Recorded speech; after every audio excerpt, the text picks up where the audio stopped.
8 बज गए, सेवा का समय हो गया।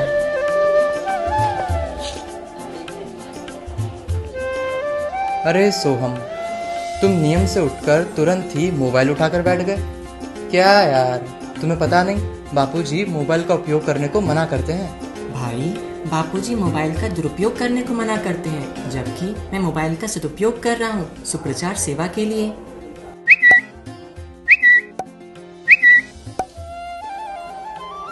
भाई, भरत भाई और नारायण भाई भी आते ही होंगे, हम सब साथ में ही समझ लेंगे। ठीक है।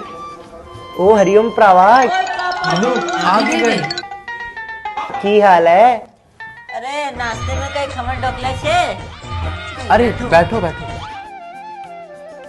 कैसे हैं आप सब? मैं अभी प्रशांत भाई से कह ही रहा था कि आपको पता है, रोजाना सुबह 8 बजे हम सब ट्विटर ट्रेंड्स द्वारा विश्व जागृति अभियान चलाते हैं। क्या विश्व जागृति अभियान? हाँ, ओ की कह रहे हैं प्रा? ये प्रशांत भाई, ये विश्व जागृति अभियान मतलब हमारे पूज्य बापूजी के साथ हो रहे अन्याय को हम ट्विटर ट्रेंड्स द्वारा 2014 से जन जन तक पहुंचाने का प्रयास कर रहे हैं। इसके साथ साथ हम पूज्य बापूजी द्वारा देश, धर्म और संस्कृति के लिए हुए सेवा कार्यों पर प्रकाश डालते हुए बड़े बड़े ट्रेंड्स बनाते हैं जो करोड़ों लोगों तक जाते हैं। पिछले 8 सालों से हमने ऐसे हजारों ट्रेंड्स द्वारा सच्चाई समाज तक पहुंचाई है। ओ प्रा, ये सोशल मीडिया ट्विटर पे ट्रेंड बनाने से की फायदा होया? दसो सानू दसो ते सही। और तो सुनो पाजी, हमारी सबसे बड़ी सफलता ये रही कि 2008 व 2013 में जितना कुप्रचार हुआ उतना जजमेंट आने के बाद 2018 में नहीं हुआ। कई सोशल एक्टिविस्ट्स ने ट्वीट करके इस जजमेंट का विरोध किया और बापूजी को हाई कोर्ट से जल्द ही न्याय मिले ये मांग भी की थी।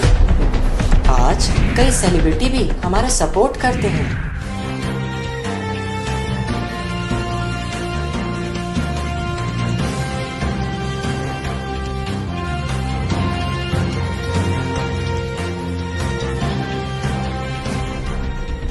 हमारे कई ट्रेंड्स को मीडिया कवरेज भी मिला है।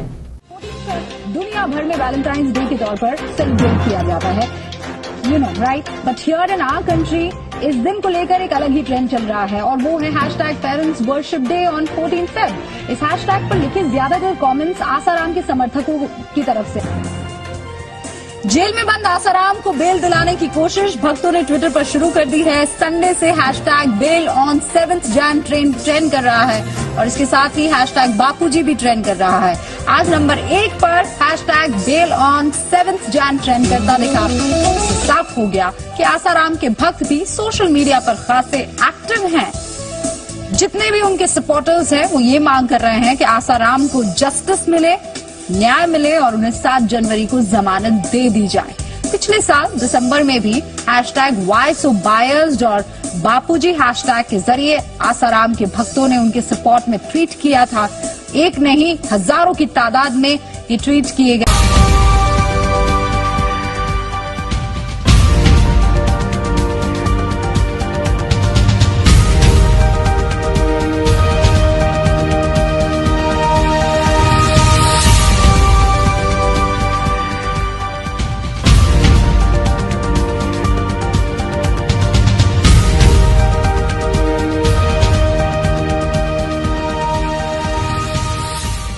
और एक बात, जब बापूजी को मीडिया वालों ने बताया कि आपकी रिहाई के लिए जनता ने 1 लाख ट्वीट की है, तब पूज्य बापूजी ने कहा, ट्वीट वालों को भी शाबाश है, बहुत बढ़िया सेवा करते हैं। ईश्वर देख रहा है, गुरु के भी हृदय में है। ट्वीट वालों को धन्य माता पिता धन्यों, समझ में आगे।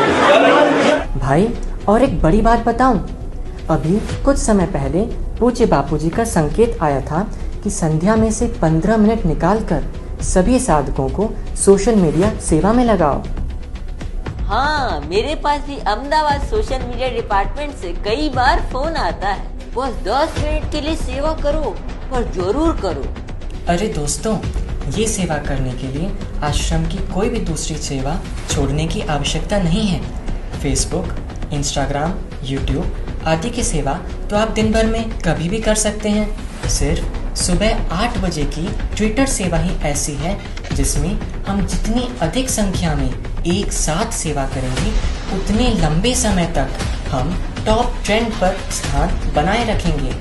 एक बार टॉप ट्रेंड पर आ जाना मतलब करोड़ों लोगों तक आपकी बात पहुंच जाना।